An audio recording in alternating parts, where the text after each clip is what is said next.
So, Alrighty, well, we are back. Welcome to another Wisco Fanatics Tuesday night. This is where we're going to be for the 2024 season. We are officially on Tuesday nights from now until the season's over in February.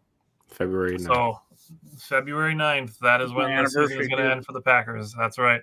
So we are live every single Tuesday from now until February, going through every single Packer game. Today is going to be our consensus roster show, and we have our 53-man roster, so let's discuss it. Welcome to another live episode of the Wisco Fanatics Show, where we discuss the Packers, Bucks, Brewers, Badgers football, and basketball from an optimistic perspective. Wisco Fanatics is brought to you by Cardboard Legacy, Wisconsin's most complete sports card shop. Buy, sell, grade, and consign all at their location in Oshkosh. So again, welcome back to another episode of Wisco Fanatics. This is a Tuesday night. This is where we're going to be the next couple weeks in a row here. We are going to be amping up for the Packer season. We're starting today with our 53-man consensus roster that Tyler was kind enough to put together. And we have our 2024 bold predictions, 3 each, not 300 each or 30 each, just so Bryant has that very clear in his head. Simon's got some good ones, I'm sure. I have some pretty bold ones. I think my most bold, you guys are going to be like, whoa, I don't know if I agree with that. But when we get there, I think it'll be a lot of fun. Tyler always has some smart stuff to say. And then next week, we have our stat projections, lots of stats to project, lots of numbers. I thought my hand was going to get carpal tunnel just from the one day of me writing down all my projections. And then September 3rd, which is a great day, best day of the whole year, by the way, in my opinion. I mean, I might be biased, but that's a great day. We are going to preview the first game, and then we play on the 6th. So, I mean, the season's coming up. It's coming up quick, and I'm excited. Brewers are playing good. Packers didn't look hot against Denver, but they got the season coming up, and they're still contenders, man. And we got some things to be excited about. So I say we get into it. What do you guys say? Let's go. Yeah, losing a September preseason 3rd. game does not make you not contenders. Yeah. You sure? 31 people not I playing? am 99.99% positive. So actually talking about that, I always find it hilarious that all these people talk all that stuff online, and then when you go to a Packer game, you could be sitting right next to them. And they're just cheering with you, and you're just like, oh man, just like 2 weeks ago, I was probably calling you an idiot online. I was definitely calling you. If this game doesn't go well, you could be a dickhead after this game is over. Yeah, and I wouldn't remember your face. Exactly. All right. So how we're going to do this, I'm going to go through the offense. I'm just going to go position by position. I'm going to tell you the consensus players that we have for every single position. We'll go through the offense. If anything stands out when the offense is done, we'll have a conversation about it. Then we'll go to the defense. We'll do the same thing. And the special teamers, which will be a pretty short discussion because there's only 3 of them. So we'll have that. Then after that, I'm going to give what are the last 3 players to make the roster between the 4 of us and the first 3 players who were left off of the bubble, essentially players 54, 55, and 56.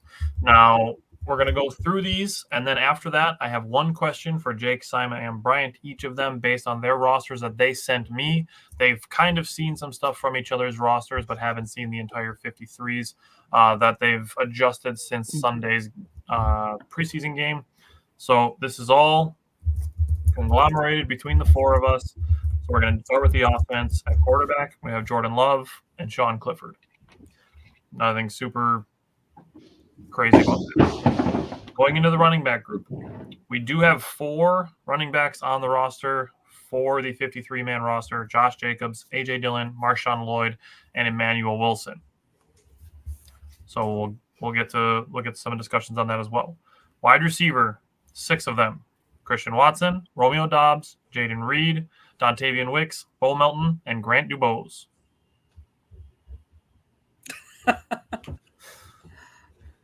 Oh my God. What? Are you kidding me? I'm not kidding you. I'm not going to get into it right yet. We'll get there. Leaky I've already is better had than some- Dubose, people. I've already had some thoughts. My God. It was the Cleveland game that got Dubose for me. And I said this, before that game, when we did the free watch party for the Cleveland game, if Grant Dubose did a good job blocking, that was going to be something that swayed me into his favor. That's fine. I just don't agree. I clearly was the only one that had Malik Heath. That's fine. That's fine. Well, we're gonna get to it. Just wait, because I have a question for somebody on the wide receiver room, so we'll get there. Oh, that's fine. Tight end, we only have 3. We have Luke Musgrave, Tucker Kraft, and Ben Sims. Then going to offensive line, we have 9. We had this discussion during the watch party on Sunday night that last year the Packers went into the season carrying 11 offensive linemen. Some of the question mark was based on some of the health of guys like David Bakhtiari going into the season. So they carried 11 offensive linemen. This year we have 9 coming into the offensive line for the 53-man roster. No, David, we do not have Ryan Tannehill. None of the 4 of us had Ryan Tannehill on our 53-man rosters.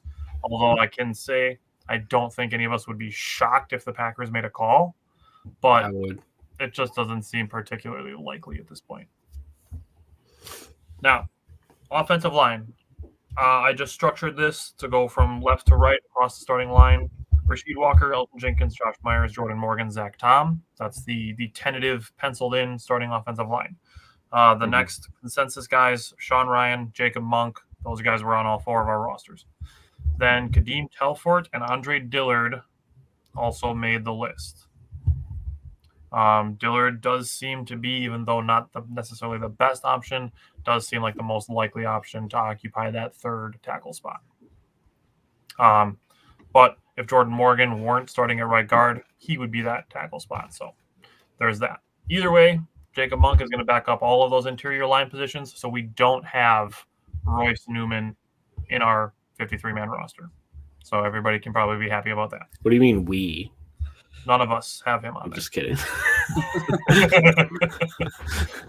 I mean, you can make that claim. I penciled him in as starting left tackle. What are you guys talking about? I mean, you're fired, I guess. Jordan Love hurt. You can put whatever you want on your roster, man. So, yes, and David, honestly, it wouldn't be insanely shocking. Let's just say that in an unfortunate world that Rasheed Walker were to go down, it would not shock me that Jacob Monk would be considered the 6th offensive lineman, and they'd consider moving Jordan Morgan to left tackle and putting Jacob Monk or Sean Ryan in at right guard. That wouldn't shock me. That would shock me at this point. Really? I could understand. The only reason I say that is because they haven't been playing him at left tackle at all. And that's where I was going to go with that. Is he's been preparing to be the starting right guard. Yeah. But he has left tackle feet. But I think the reason they keep Andre Dillard on the team is if something happens at left tackle, that's where they put him, because it seems to be the only position he can play. Yeah. All right. Similar to Kadeem Telfort, he's going to be basically the 4th tackle. Yeah. All right. Anything else that stood out for you guys from the offense? I don't think Sean Clifford makes it. We'll find out. I mean, I put Sean Clifford because it's not like Pratt did much more, and Sean Clifford probably knows the offense better. I don't think if you cut either of them are getting claimed. I think all 3 of them remain on the team. I think one of them's on the team, one's on the practice squad, and he's part of the team as the emergency quarterback. Exactly. That's what I had Pratt written down as, was the emergency QB. Okay, switching over to defense. So we had 24 offensive players. We have 26 defensive players, and then we have the 3 special teamers. So defensively, on the defensive line, we have Kenny Clark, Devontae Wyatt, TJ Slayton, Carl Brooks, and Colby Wooden. Nothing shocking there. On defensive end / edge, whatever you want to call them, Rashawn Gary, Preston Smith, Lucas Van Ness, Kingsley Enagbare, and Brenton Cox on all 4 of our rosters. So good for him. Excited for him this season to see if he can unlock some potential there. Linebackers, number 1, Quay Walker. 2, Wilson Edgerrin Cooper, who was back in practice today, which is encouraging. Isaiah McDuffie, Tyron Hopper, and Christian Welch, after his performances in the 2 preseason games, has made it onto our consensus roster. Looking at cornerbacks, we have Jair Alexander, Eric Stokes, Carrington Valentine, Corey Ballantyne, and Keyshawn Nixon. Makes sense. And then at safety, we have Xavier McKinney, Javon Bullard, Evan Williams, Kaitan Oladapo, and Anthony Johnson. Also makes sense. So pretty much just 5 at each position and an extra linebacker and Christian Welch. Mm-hmm. That's our defense. And then for special teams, we have Matt Orzik as the long snapper, Daniel Whelan as the punter, and we have Anders Carlson as the kicker. This is one of those things where we can put a little asterisk by it. If somebody were to be released, like a Joey Sly, somebody that has, proven NFL experience that the Packers would feel more comfortable with, it's possible that they try to claim somebody. But between Carlson and Joseph, it just seems that they are pretty negligible differences. That it's pretty much just going to go with Carlson because he's younger, has in my opinion, would be the stronger leg. But similarly to the backup quarterback position, it wouldn't be a big shock if they brought somebody else in at some point. Neither of them none of the kickers had a good day in camp again today. I think Joseph went 2 for 5. Carlson went 4 for 5. I mean, nobody has separated themselves. Yeah. Okay, I was at camp today. Carlson looked good to me. He was booming those things, and he was kicking it like over the net. I think the one miss I read about was it like hit the top right. Yeah, it was like, it was loud too. He put power behind that sucker. And maybe he needs to learn to dial it back a little bit and have more accuracy. I don't know, but it's like a quarterback that needs to learn how to put touch on a pass, in my opinion. Yeah. But I will say about Joseph, when they were doing kickoffs, he did a really, really good one where he hit like a knuckleball, and Nixon was back there and he was trying to catch it, and it actually hit his hands like he was going to catch it, but he dropped it because it was such a perfect, kick on the kickoff. And I was like, that might give him a leg up, but obviously him missing kicks, man. And if you look at the percentages and they're the same, you just go with the guy that was on the team last year. Just makes sense, right? And look for other options as they become available. Yeah. Like maybe there's a team that's really good, not really good, that is trash, but has a really good kicker, and they're looking for capital, and they're like, and that's something we do later on. Yeah. Because no team's gonna be like, you know what, we're trash, just take our kicker at the beginning of the year. But well, you never know. But that could be something we look like if this continues to rear its ugly head before the trade deadline. I would absolutely hope or expect the Packers to look for something, because God forbid you put yourself in a position that, we can't blame Carlson for the San Francisco game, but we can kind of say we should have been in overtime. So you don't want to put yourself in that position again. Yeah, and I agree, but I don't think Goot's gonna just sit down and just be okay with how Carlson played. I agree. He's absolutely gonna let Carlson try to work through his problems, but he's also gonna be active when he has to be. So I trust Goot, man. He knows what he's doing. 100%. Okay, so the last 3 on and the first 3 off, looking at the roster, the last 3 to make it on were Emmanuel Wilson, Christian Welch, and Grant Dubose. Those are the last 3 to make it onto the roster. So, I mean, you're talking about roster spots 51, 52, and 53. Yeah, I know. Then the first 3 that were left off would have been Tyler Davis, Travis Glover, and Kalen King. Those would have been the next 3 to make it. So other guys also receiving votes. Luke, these players all had 1 vote. Luke Tenuta, Kalen King, Robert Rochelle, and Malik Heath. So those were the guys that were left off. I almost put Rochelle on mine too. After the first game, I would have. After the second game, I couldn't take somebody else off. I needed to make a spot for Christian Welch. I couldn't make another one for Robert Rochelle. Yeah, I agree. Okay, so Brian, I'm going to come to you first.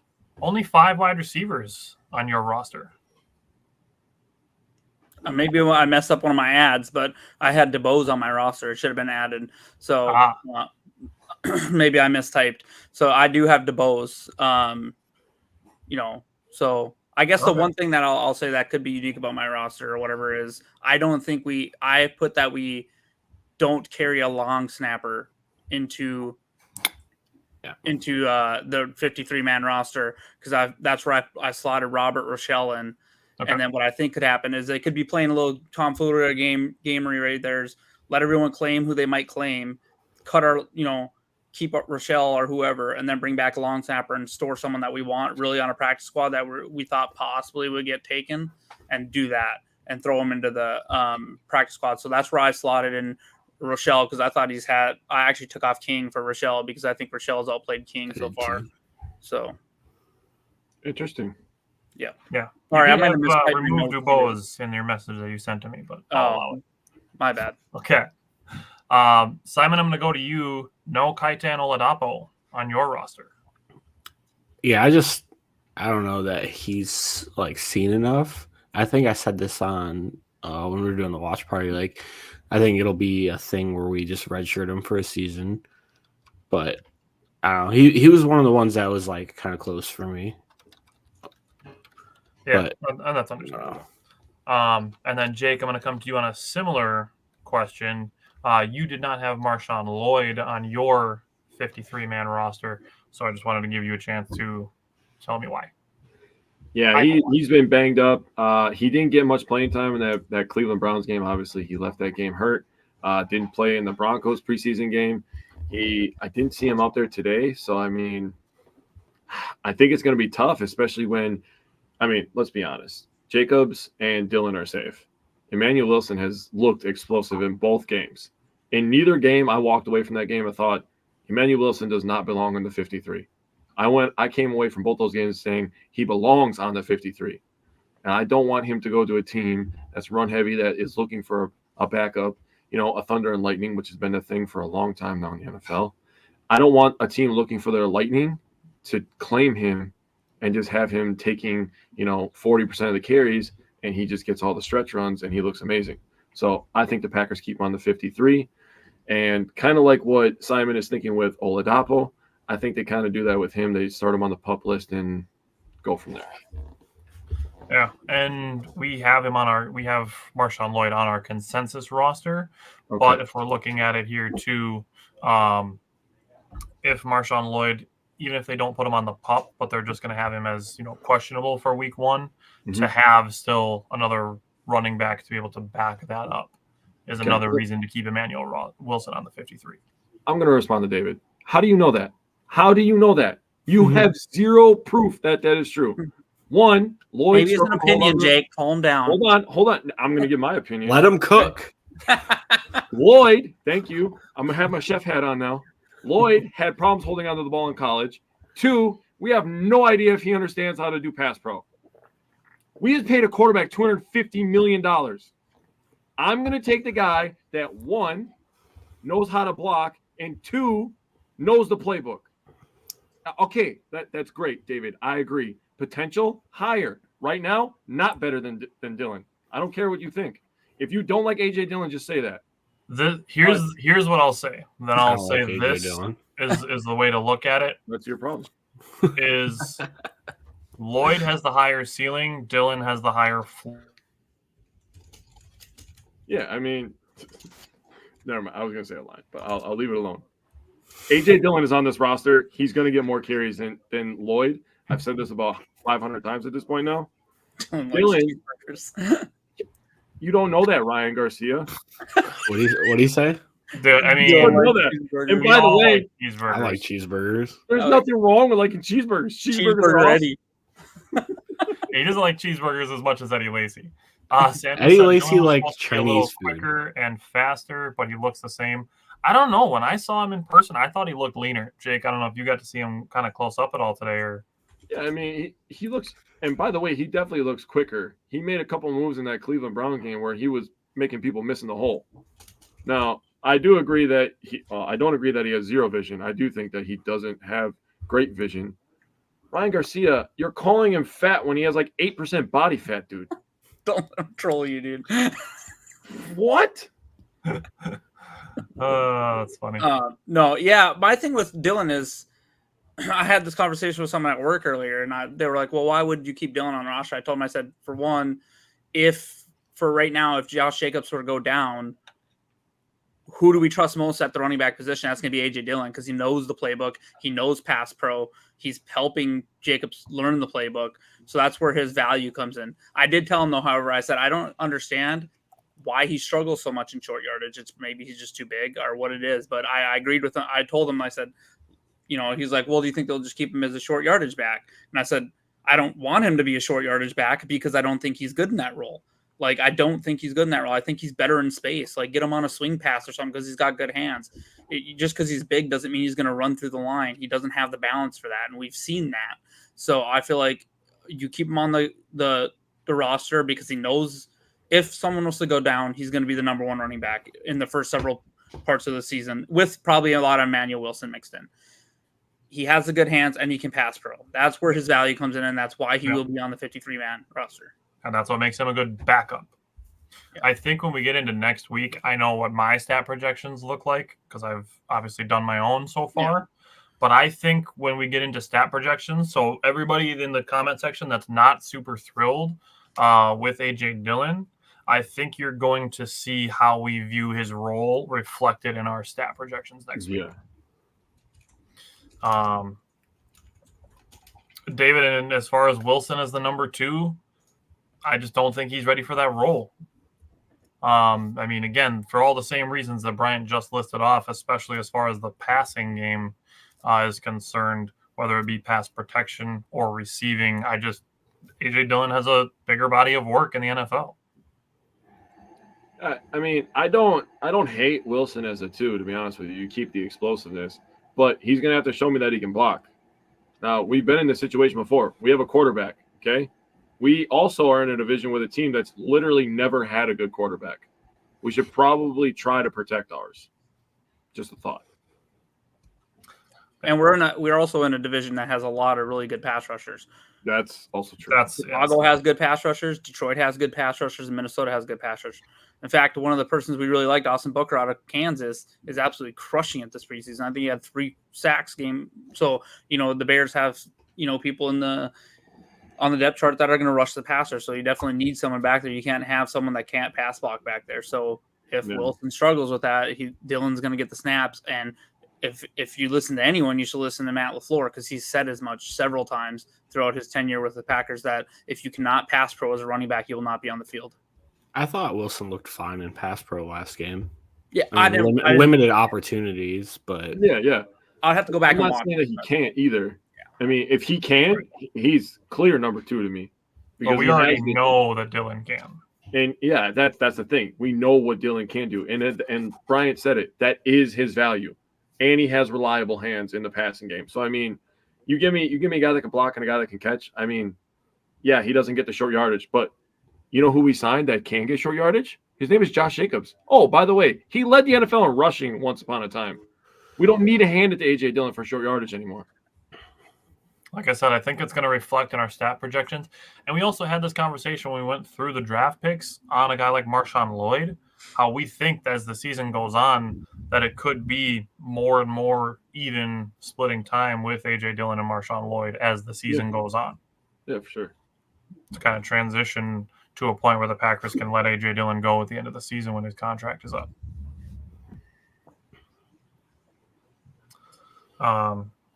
He had a couple offers apparently somewhere else, but for the money, I guess he wanted to come to Green Bay and stay. Samuel, we have 6 receivers making the 53: Christian Watson, Romeo Doubs, Jaden Reed, Dontavian Wicks, Bo Melton, and Grant Dubose. All right. You guys ready to get bold? Always. Yes. All right. So we're going to go. What I want from you guys is to give me your least bold to your most bold, and we'll go in a circle. Anybody that wants to volunteer to go first. Samuel, right now it's still going to be between Heath and Dubose. I think Dubose won that 6th wide receiver spot in the first preseason game, and it could just as easily swing back the other direction. Dubose was also one of the last 3 players to make the roster, so he would have been one of our last 3 on. So wouldn't be super surprising if Heath made it over Dubose. And we don't have the 3rd preseason game yet.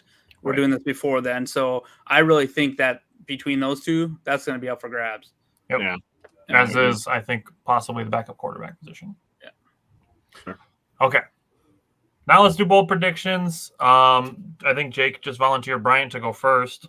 So Started with a bang, baby. Started with a bang. Come on, Bryant. Give me your least bold prediction. My least bold one is that the Packers will win the NFC North, and get the number 1 seed. So that tells you how all my other ones are, I guess. Well, I'm telling you, bro. Start off with a bang, baby. Come on, Bryant. let me just jump in because mine is on a very similar wavelength, and it's a little nuts that this is even something that I would be saying as potentially it's probably my boldest one, but it's on the same line of what Brian just said. My first bold prediction is the Packers go 15-2, only losing to the Texans and Lions. Damn. Well, I hope not the Texans. I'm going to that one. Oh, me too, bro. That's the game I'm trying to target. Oh, really? We'll have to link up. I will, Yeah, my buddy was I like, will yeah, not be let's there. go. I was like, okay. All right, Simon, give me your first one. I'll do my own whiteout up here. Oh, God. I'm talking about the weather, guys. Let's talk about snow, you guys. Yeah, the weather. Oh, sure. Oh, now I'm the child. Okay. You are. You've been You're a child the whole time. It'll be a sticky snow, not a dry snow. Oh, buddy. God. My least one is Zach Tom earns all pro honors. Heck yeah. Actually, I love that. I love that a lot. All right, Jake, give me one that's your least spicy bold one. I feel like I have 2 that are tied for second. All right. So I'll just say this one.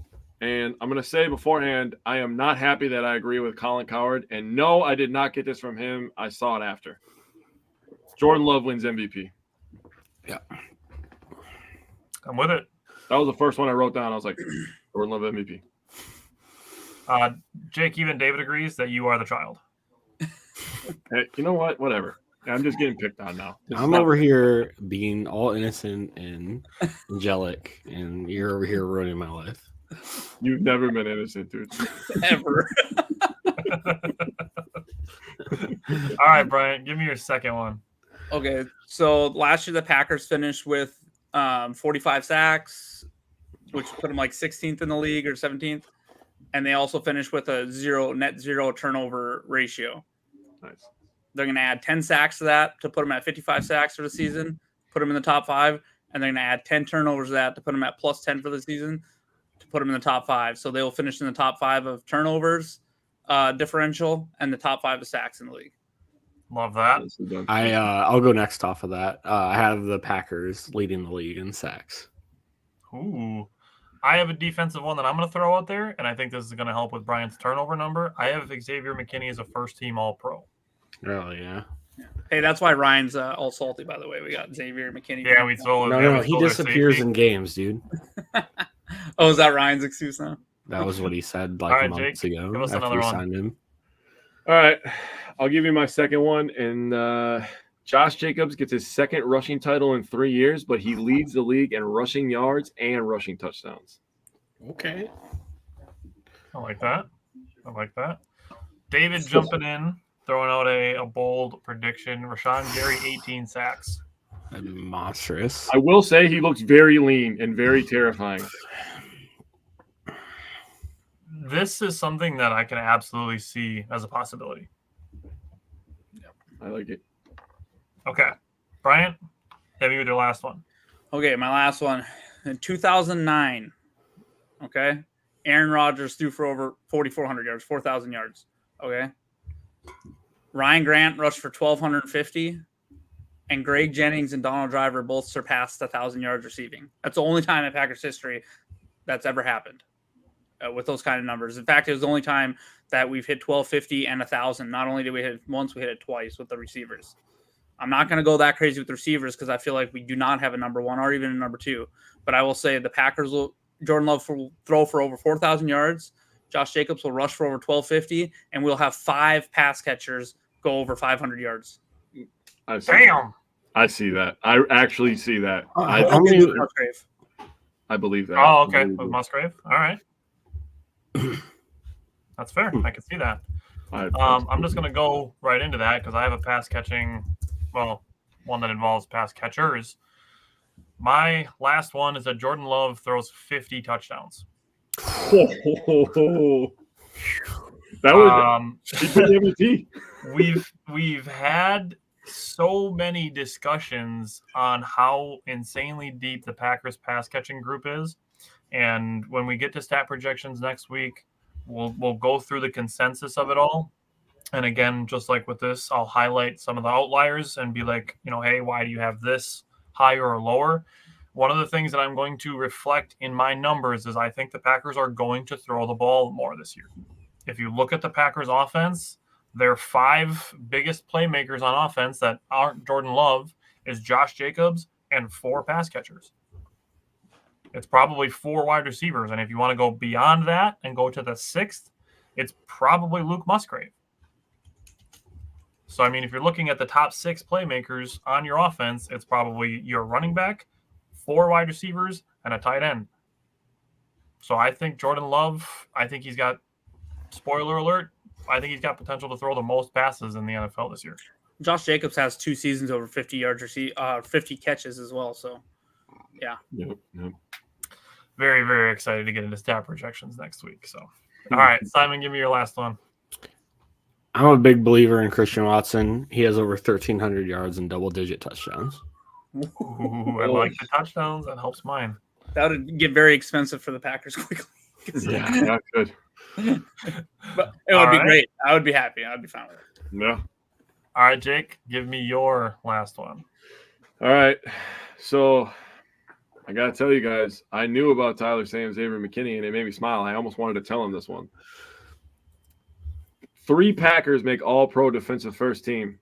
Jair, Gary, and Clark. Ooh. Damn. Listen, we're running a 4-3 now. You can't just double Kenny Clark. He's about to feast. We all know what we think about Rashawn Gary. I mean, we just had David in the comments talking about 18 sacks. The guy has been working his ass off all offseason. He looks lean and he looks mean. He looked absolutely locked in all day today. Clark does deserve it. I agree. I really wanted to get Clark in on one of these bold predictions because I feel like he's underappreciated. And when I think about Jair, we think about a couple times that he was actually released in the Joe Barry offense where he was in man coverage and he was in people's faces. And what is this whole style of defense? It's man coverage in your face. And Hafley has been doing a hell of a job teaching these guys, by the way. So I really see an all-pro year from Jair, Gary, and Clark. I think that's a real big possibility. David said he had Christian Watson at 1250. Oof. So I You guys are want gonna hate me next week. these. I love doing the bold predictions. I think it's super fun. I'm hoping we can get Mike Spofford on during the week of the week of the preview, so we can give these to him before he goes to Brazil. So I'm hoping that we're able to review these with him. Justin said Wick scores 2 rushing touchdowns this year. That's interesting. Hey, Tyler, real quick about bold predictions. I just want to say one of my bold predictions last year was that Jordan Love would have a season that would make him the most prolific passer in the Chicago Bears history, and he did that. I nailed that bold prediction. Go back and watch it if you don't believe me. Nicely done. Wicks did have a rushing attempt last year. What's that? Dontavian Wicks did have a rushing attempt last year. Yeah, I feel like the rushing attempts belong to Jaden Reed, though, in my I opinion. agree. Yeah. Christian Watson will get a couple too. We were running a lot of end arounds in practice and stuff, so you never know. Samuel said you guys are going to draft the Packers defense in fantasy football. I mean, right. I stream defenses, but I won't be scared to play I do them. too. I mean, they're not going to be my first pick, but if I have an open slot and I don't like anybody, I might make them my backup defense and see how they do. I mean, you can throw them out there knowing that they're going to be aggressive. They're going to give you points for getting turnovers and sacks. So, yeah. To that point, to Brian's bold prediction, throw it out there. All right. So before we are done for the day, I want to bring this up. Justin said he already drafted him. Nice. I want to bring this up. Now, Bleacher Report. Oh, boy. You lost me. Oh, boy. I know. Just wait, because it's also a trade idea that Bleacher Report. Oh, God, came up CeeDee with. Lamb. It's not CeeDee Lamb. We're also not trading. Who the hell is the other guy I just saw the other day? I skipped it. I saw the pop up for it. And Okay, I'm just going to put this on the screen, and we'll talk about it for a minute before we get everybody out of here. Do I have to? That's who it was. No. Golly. I'm out, dude. You want me to give up a first rounder and a guy who's 6'5" and runs just as fast as him? I'm out, dude. You're going to be paying him $30 million. Yeah. Plus, you're paying him Yeah. 30 plus No, I'm million a year. I mean, don't get me wrong, Jamar Chase is an amazing Yeah. wide receiver. It's just this is not going to happen. I don't even know why this is on there. They just because it's Bleacher Report. It's and bait, that's dude. where we're at with Bleacher It Report. creates discussion and clicks. Yeah. Exactly. So this is the thing, is that the Packers don't have a wide receiver one, which doesn't fit into the fantasy football world that so many people live in and subscribe to, which is unfortunate. And that's something that we would like to try to get away from. Something that I harped on a lot last year was to get out of the wide receiver one mindset, mind frame, the Madden football mindset of we need to have a go-to guy. This is the thing. So this is essentially a first rounder, a second rounder, and a third round pick for a guy that you will get and then essentially have to immediately pay $30 million a year. Yeah, no thanks. He's I mean, sitting it's in like- practice, is he not? Like he's not practicing. Yeah, he's right? not sitting out. I think he's sitting out. I mean, I think Pretty he's sure. there, but not practicing is what I thought. maybe I don't honestly know. I mean, it's like a fun thought process, and like it'd be fun to think about. But this is something the Packers would just never do. This isn't something they do. Yeah. So Other They just team, don't. another team might do this. The Packers would not. I would be very shocked if the Packers were to do this. Also, I continue to see Christian Watson included in these trades with his perceived injury history, even though he hasn't. I mean, he's missed time, but his games missed actually is not overwhelming compared to some other people. What makes you think another team is going to want to trade for him at this point? Like, or they would make this trade. That it's just I've seen Christian Watson thrown in the CeeDee Lamb trade, and now this one. Like, it's not going to happen. This won't happen. We're not going to pay a wide receiver $30 million. I don't see it happening. No chance. I always find that funny too. Oh, sorry. Go ahead, Jake. No, I just wanted to say they didn't pay Devontae Adams $30 million a year. Why the hell are they going to do it to Jamar Chase? Yeah, I'd be on board if you told me we could bring back Devontae Adams, not for a long-term contract, but if you're just like a homecoming for a year or two, I'd much rather do that than Chase. 100%. Okay, so the last thing I wanted to say on this is we had this conversation during our watch party on Sunday night. We were asked if we would draft any of the Packers wide receivers in oh God, David, don't even bring that name out of here. Justin said we won't give a first for a wide receiver when we can draft offensive line in the first round to protect our investment in Love, which is a responsible thing to do. Big facts, Dave. You mean like the Bengals won't do? Exactly. It's exactly what the Bengals wouldn't do. I think that It's also I something think the they Bears finally got didn't to do one the either, last year, but they're winning the North this year. So the last thing I was going to say on this was we were asked on Sunday, would we draft any of the Packers wide receivers in free agency? Wow. In fantasy football. And we were talking about it, and it's like, you can maybe try to grab one late. But the thing is you're never going to know which Packers wide receiver is going to be the guy on any given week. And that's the problem that the Packers wide receiver depth poses for opposing defenses. They don't know who's going to be the guy on any given week because they have 4 guys who are capable of being the guy on any given week. You can't run the Bill Belichick, take away their best option, and take away their offense. They don't have it. You can try to take away Christian Watson, and we're only left with Romeo Doubs, Jaden Reed, and Dontavian Wicks. You could do a lot worse. I would say Lost tight ends. I do have, to be full transparency, I have Wicks and Dobbs in a dynasty league, but that's a little bit different. The only one I think I would draft in like a normal single year fantasy to start on my team, not start, but like to be on my initial roster would be Jaden Reed. And that's just because I think he'll get a lot of targets. I think, we'll talk about the stat projections. I think he'll get a lot of targets, and I think he has that versatility with those end arounds and those running plays like Jake just mentioned not long ago. That's why I would consider him. And I think, out of the slot, he's going to get a lot of targets, a lot of those first down, passes and stuff like that. Not to dive into too much fantasy, but like it just depends too on how if people are like kind of similarly thinking as we are, it depends on how far down they fall too. Because at some point, if some people are like, well, I don't like Christian Watson because of injury history, but he ends up falling like super late, I'm gonna pick him up in the off chance that like I believe in his talent enough. That's the thing is like if you can get Christian Watson late in your draft, like just grab him. Because if you're at a point where like you say your opponent's projected to beat you by 18 points, you can throw Christian Watson in your lineup on the chance that he scores 3 touchdowns. Yeah, because he's And done it. also, if it's PPR, if it's not PPR, I probably don't do Jaden Reed. That's where I would consider Romeo Dobbs or someone because he might get 10, 12 touchdowns. You know what I mean? Those are going to be huge in a non-PPR league. So or the Christian Watson, you know, like I said, or like Simon said, because he might make one catch a game for 70 yards and a touchdown, and he just beat most of the people in a non-PPR league. I would pick Reed. Reed's the guy that I would pick. Yeah. He had 10 touchdowns last year Yep. as a rookie. I mean, you're telling me his floor as a rookie was 10 touchdowns.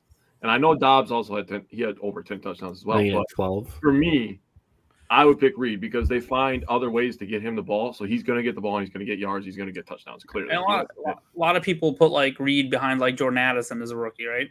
Well, Yeah, a lot of people don't realize that Jaden Reed played 200 less snaps to Jordan Addison. Yeah, and had the same amount of receptions and He had yards. the same yards. Yeah, same yards, and I think and more touchdowns probably.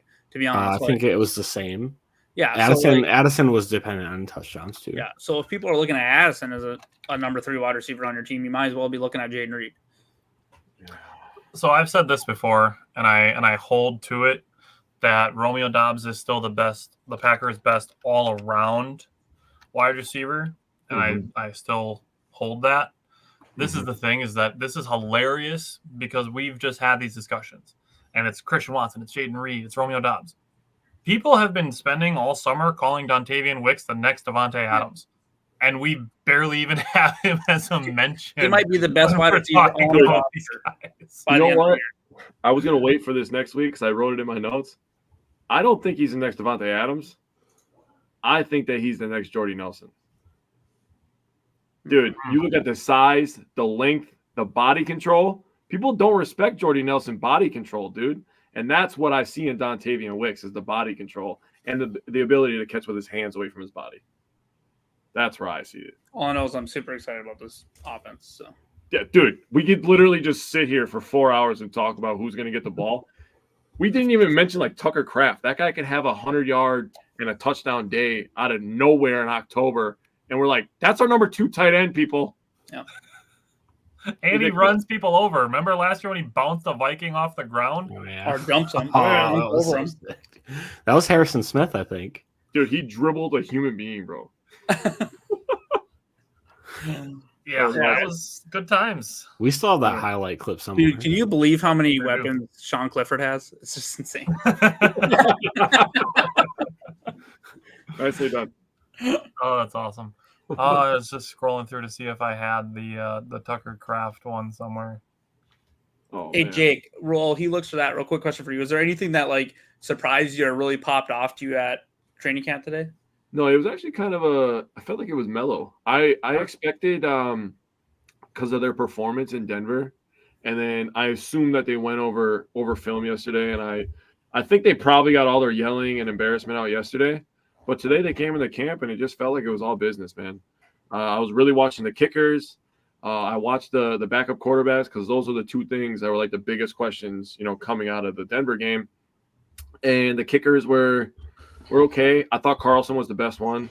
I was like, I'm gonna imagine they have no number on their jersey, and I'm just gonna watch them kick. And that's what I tried to do with the kickers and be like, okay, this tall, lanky guy is making all the kicks, and the short guy is not making all of his kicks. He was wide. Joseph was wide right on a couple kicks, and he was better at the kickoffs. But like, I really don't give a shit about that. If we get to a point where they're just kicking points on whatever, I don't care. I heard that Elton Jenkins caught a deflected pass and ran it in the end zone. Did you happen to see that happen? No, I was all over the place watching. Apparently, he caught a pass and carried like the whole line into the end zone with him. But I don't know if they over embellished that story, but they were like, yeah, at the end of the practice, they were like in a shoving match for like a little, like an excessive amount of time, and eventually he just got in the goal. I watched a lot of the D linemen today too because they were their individual spot was right in front of where we were sitting, so I thought that was fun. Kenny Clark is in crazy shape, dude. That guy is a monster, and TJ Slayton is not small. Just No. so everybody's aware. He was like, dude. He walked over and he was just so hot and tired. He just threw his helmet on the ground. He didn't give a shit. He wanted to like lay down and take a nap, man. He was done. So got a good message from Alex. Alex said, love hearing from you all and being part of this community. Thank you, yeah. Alex. We appreciate it. That's the kind of stuff that really makes us obviously it makes us feel good. And kind of validates the way that we're doing things here, which we appreciate. So thank you for that. Justin said, honestly, Love is the only safe bet in fantasy with all the weapons he has. If a wide receiver goes down, he has 5 more. If Kyler Murray has a wide receiver like Marvin Harrison Jr. go down, he's done. That's fair. And if we're talking about him throwing 50 touchdowns and, having 1,000-yard, 1,300-yard wide receivers and all that, being an MVP candidate, yeah, Jordan Love does sound like a good bet. All right, I do have the Tucker Kraft video, so this seems like a perfect way to end the show is with Tucker Kraft dribbling a human being. Oh, Oh, it was Harrison Smith. I don't know. I thought it was Harrison Smith. That's not him. Oh man, dude, he's just bouncing. Golly. The dude just bounces. I gotta look up what player that is. Number Tucker, 21. I'm just gonna say, I think he retired that day. Yeah. that's Tucker Kraft's bitch. That's who that is. That reminds me of the play where Jordan Love, farmed Max Crosby. Yeah. Dude. Some cornerback named Evans. Okay. Hi, guy. I don't know who you are. Yeah, I don't know who that is. I was trying to find it because I thought there was something that happened with that guy earlier in the game too. I don't remember if he was like talking trash to somebody or something like that, and then he just got literally dribbled. I feel like Tucker Kraft could have, once he came back up, he could have hit him again and Actually dribbled. yeah, actually dribbled. Okay, that would have just been unnecessary but hilarious. That He's was like, Caleb. Caleb Evans. Got scolded. Get scolded. That was pretty good. Got scolded. Sheesh. All right. Well, thank you everybody man. for jumping in the comments tonight and for joining us for our consensus rosters and our bold predictions. Next week we will be back for stat predictions, which can get just as bold, but again, it's going to be a conglomeration of the 4 of us. I'm going to put them all together. Nobody's going to see each other's except for me. I'm going to average them all out, and we're going to come up with some consensus stat projections, and I will ask the guys based on their stats, why they have some of the things ranked differently from the rest of us on certain statistical projections. But we are doing a lot more this year than we did last year. Last year, we kind of just did some of the main guys, the main running backs and wide receivers, and obviously the quarterback. And this year, we expanded it. We expanded it as far as stat predictions go. So I was going to pull it up. I got to find the right page. So this year we are doing, obviously, Jordan Love. We are doing Josh Jacobs Clifford. and A.J. Dillon. We also projected Marshawn Lloyd, which gets a little bit trickier with his injury. But I think we can kind of figure out what we're going to do with that as well.